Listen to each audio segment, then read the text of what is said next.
Assalamualaikum warahmatullahi wabarakatuh. Bapak-bapak, ibu-ibu yang saat ini sedang mempersiapkan makan sahur bagi putra-putrinya, atau mungkin kakak-kakak yang membantu ibunya.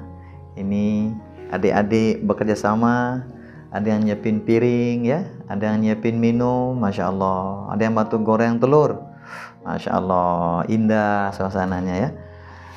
Dan pada kesempatan ini saya mau menyampaikan ucapan selamat dan terima kasih kepada orang tua yang saat ini anaknya berada di pondok pesantren.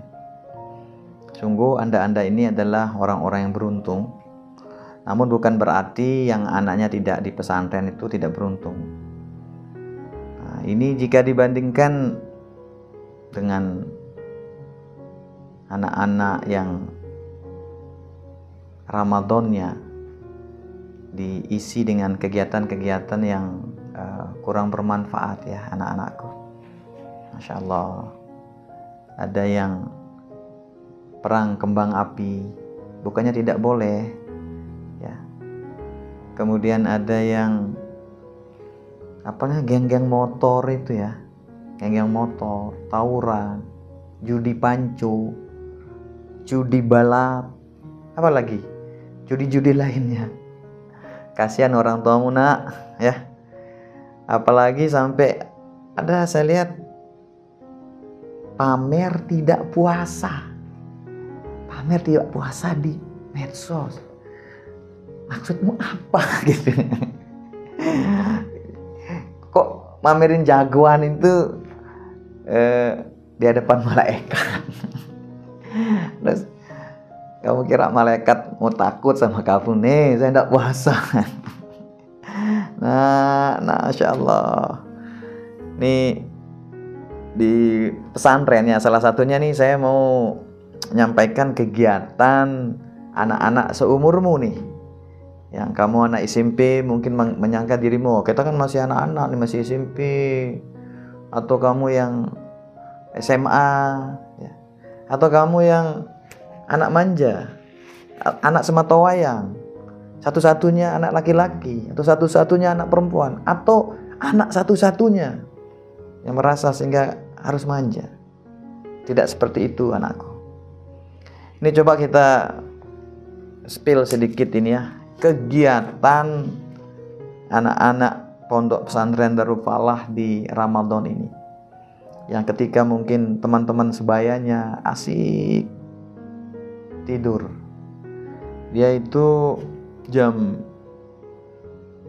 2:30 itu udah dibangunkan ya untuk persiapan sholat tahajud.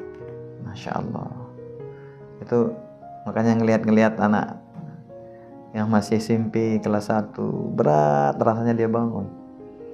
Tapi inilah namanya perjuangan. Tapi inilah namanya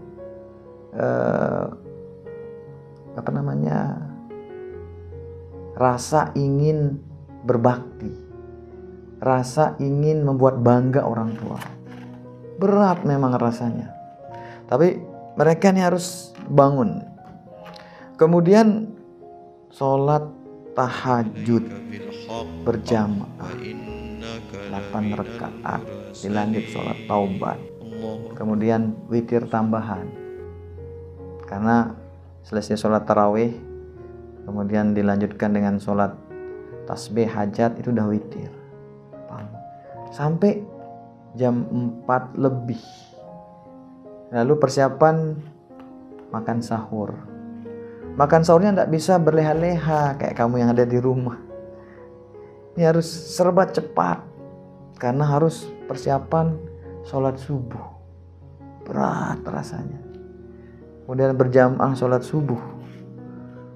Itu dilanjutkan dengan wirid. Nah, jadi hiburannya sedikit pas momen cendol ya dari teman-temannya.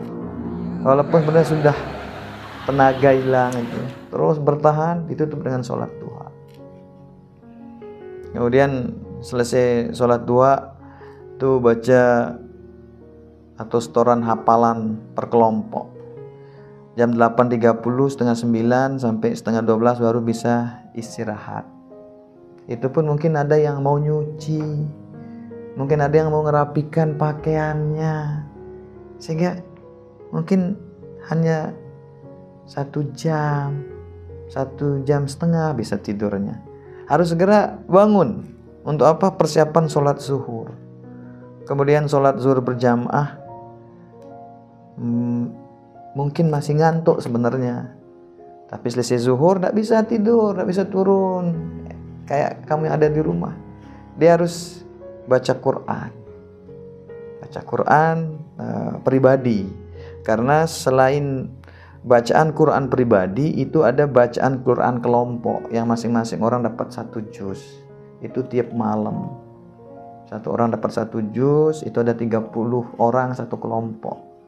Ada bacaan pribadi yang dia kejar, yang alhamdulillah tidak nutup kemungkinan mungkin ada di antara mereka yang sudah khatam Quran karena sekedar tahadus binikmah. Setiap kegiatan mereka ini alhamdulillah saya bisa menemani mereka. Walaupun saya tidak ada yang absen kita Allah langsung ya, untuk memberikan semangat kepada mereka. Alhamdulillah saya pribadi sekedar tahadus binikmah untuk bacaan Al-Quran. Bacaan Al-Quran kita ngimami itu 1 juz. Kita udah masuk juz ke 8 sekarang. Mungkin besok sudah ke 9. Kemudian bacaan yang sudah dari dulu sehari minimal baca Quran 1 juz, itu sudah masuk juz 9. Tadi saya selesaikan juz 9-nya. Kemudian untuk bacaan pribadi ngejar di Ramadan ini alhamdulillah sudah masuk juz 16. Ya, alhamdulillah. Nah, kemudian selesai sholat zuhur berjamaah, baca Al-Quran. Kemudian jam 2 sampai jam 3 itu ngecas dirinya lah. Kemudian jam 3 itu sampai jam 3.40 persiapan sholat asar. Sholat asar berjamaah, sore kebersihan kelompok. Kemudian persiapan berbuka. Persiapan berbukanya tidak punya kesempatan ngabuburit, jalan-jalan, ngeceng, pamerin motor, tak bisa. Persiapan dengan tenaga yang mungkin sudah 5 watt ya. Tapi keceriaan tidak pudar dari wajah-wajah mereka. Kemudian munajat, mendoakan orang tuanya, mendoakan dirinya, mendoakan guru-gurunya. Kemudian berbuka ya hanya dengan 3 biji korma mungkin. Dilanjutkan dengan sholat maghrib berjamaah. Kemudian sholat awabin. Baru setelah itu mereka bisa berbuka yang sepuasnya. Sepuasnya bagi mereka, tidak sepuasnya kayak standar anak-anak ada di rumah. Makanya saya ketika lihat ada orang-orang tua dia bawa bukan untuk anak-anaknya, Masya Allah.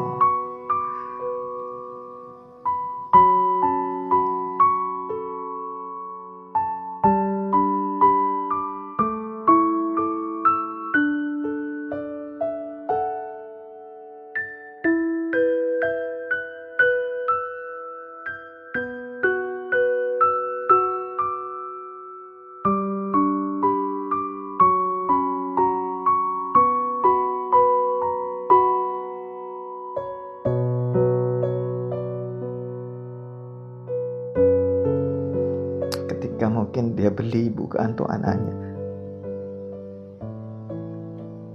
dia berharap ada dicicipi ketika selesai tarawih mungkin, atau tambahan berbukanya, atau kalau dia bikin sendiri, Masya Allah, setiap nuangkan setiap ngerapikan makanan yang dia bawa, mungkin tidak mahal, mungkin tidak mewah, tetapi penuh cinta.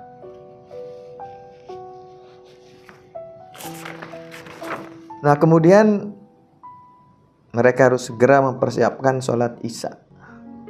Sholat isya berjamaah dilanjutkan dengan tarawih 20 rakaat, tasbih 2 rakaat, hajat witir 3 rakaat. Itu kurang lebih 1,5 jam habiskan waktu. Setelah itu bukannya bisa main mercon, lari-lari. Mereka harus tadarus sampai jam 11. Lalu jam 11 dan selanjutnya sebenarnya waktunya bebas, tetapi ada beberapa mereka yang tadarus pribadi, mengejar supaya banyak bacaan Al-Qur'annya.